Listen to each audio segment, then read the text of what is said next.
This production line is designed to harness the power of the sun. It's the GCC's first solar panel production factory under one roof. Electricity is cheap and consumption is high in Gulf states, prompting many countries to invest in alternative renewable energy. Qatar's government plans to convert 2% of its power output to renewable sources by 2020. This facility is planned to generate 2.5 gigawatts in coming years while keeping its own carbon footprint under control.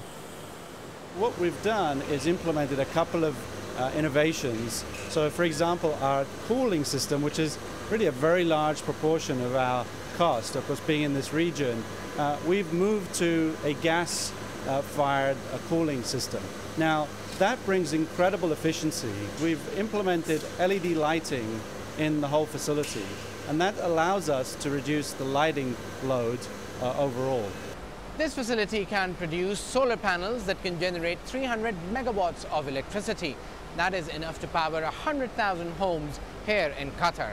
Gulf states are spending $155 billion on solar power projects.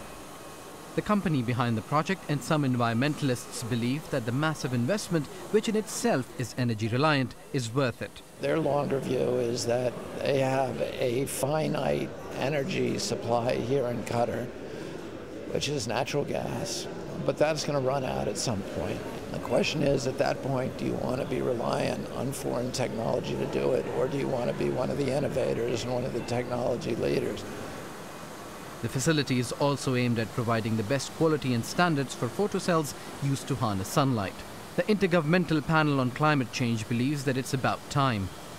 Qatar has very high emissions, but I would commend the fact that they are looking further into the future than most countries are, and taking steps to develop technologies that are going to be sustainable.